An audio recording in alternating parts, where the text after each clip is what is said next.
Hello everyone, Tina Gale back with another layout today. And today I'm doing a challenge for My Scraps and More. It's a Throwback Thursday.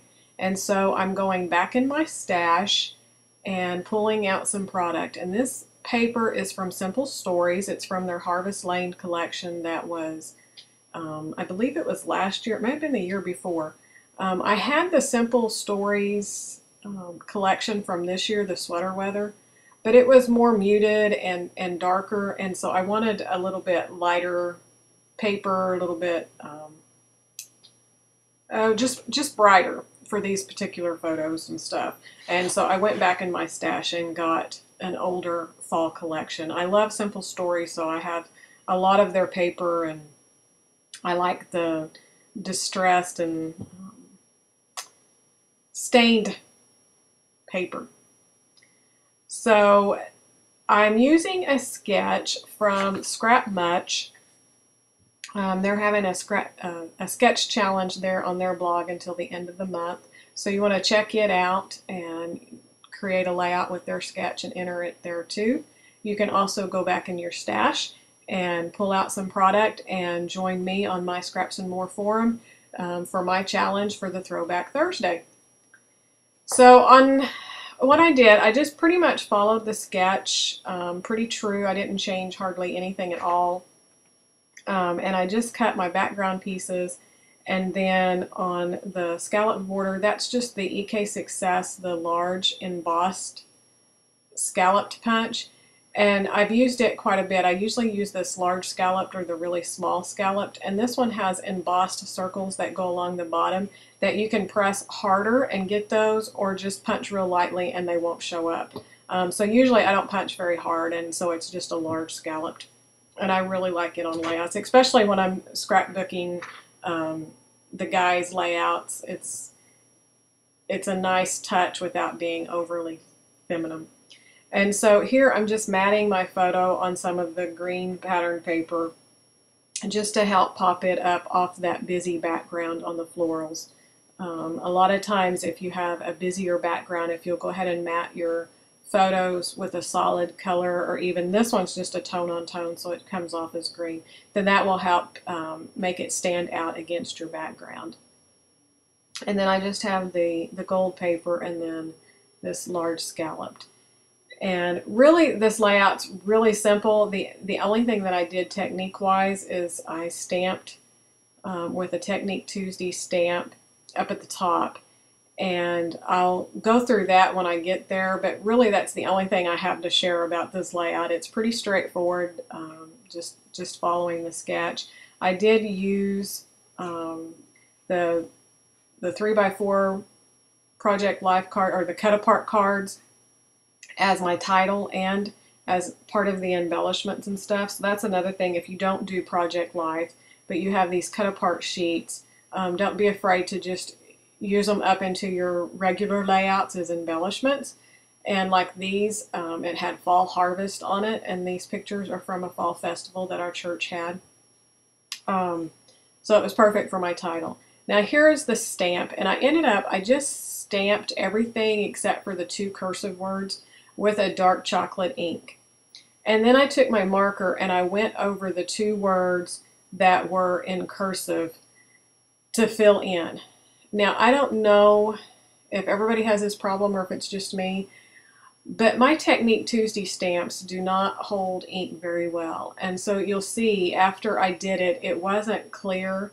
And so I went ahead with my marker and then just wrote right over the top of it. I love doing stamping like this where it's two different colors and two different fonts. And really the quickest way to do it is to just ink up with your markers. But for some reason my Technique Tuesday stamps they don't like. And I've used Memento and of course Close to My Heart, and I have a couple of other brands, but I just really haven't found any ink that comes off where it's not beaded up. So if you have any advice, leave it in the comment sections for me so that I can try those, because otherwise I'm getting really discouraged with using these stamps. I don't have that problem with any of the other stamps, but with the Technique Tuesday I seem to not get a good clear image, which is frustrating. Okay, so I just stamped that up at the top, and it just says, memory is a way of holding on to the things you love, the things you are, the things you never want to lose. And so this night, I knew my son was getting ready to graduate college. He was going to be moving out of state. And so every little event, everything that we did, I always knew this is probably the last time that we're going to do this as a family of four. You know, he's grown up and moving on. And so this night, I really wanted to get pictures of him. My husband was roasting marshmallows for me because I knew the next fall he wouldn't be there with us, and he wasn't. So let's see. So really the embellishing at the end, I just have these little buttons, and they've been in my stash for a really long time. I've only used a few, but they matched really well with the pumpkins and the photos that are in the background. And I'm also going to have another little pumpkin embellishment. So I just kind of scattered those around in my three little cluster areas. This little canvas pumpkin is from close to my heart, and it was just one little embellishment that was left from a pack, and so that was on my little drawer where I have my leftover embellishments to pull from. And then this ribbon is from close to my heart as well. And I just decided I wanted something across the whole bottom. The sketch didn't have that, but I just kind of wanted to pull it all together. And I thought about doing some kind of stitching across the craft cardstock between the two pieces of paper. But I decided on the green ribbon because it kind of pulled them together, and it also gave me a grounding area for that cluster of embellishments at the bottom with the pumpkin. And then I just have the wood veneer arrows. They're from Studio Calico, and I adhered those with my liquid glass. The nice thing about those buttons, it already had the thread tied in them and stuff, so you didn't have to do that. And I just used my liquid glass to adhere that ribbon down a little bit. It was kind of popping up, and I hadn't used my ATG. Usually I will if it's wide enough, but this was a thinner ribbon, and so I had just taped it onto the back. And I ended up, I have some of these wood grain enamel dots that are really nice. And so I thought those fit really well with the theme of the fall layout. So I just add those around a little bit. And then I have a sticker sheet, and it's from the Echo Park Reflections Fall sticker sheet. And I wanted just a few more little embellishments. And so I found some leaves and another title as well. So I guess you could say a subtitle, because I have the fall harvest, and then this sticker sheet says a perfect autumn day.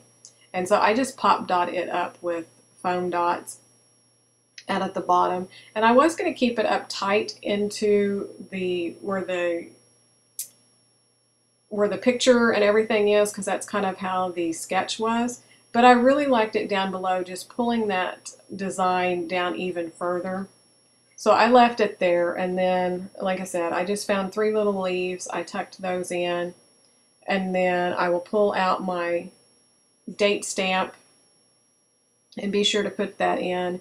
And I did some journaling just off camera. I didn't have a lot to say. I mean, it was no big event or anything like that. Just a memory of the last time as a family, you know, just documenting some of that and some of my thoughts and feelings that evening. So here's my date stamp. It's just the Amy Tan date stamp. The stamp set that I used, if you're wondering about it, it's Technique Tuesday. It's by Allie Edwards, The Favorite Memories. I'll have all of the names and the details down below. So that's it. That's my Throwback Thursday for today. Thanks for joining me. I appreciate all the nice comments you've been leaving, and here are some still shots, and we will catch you next time.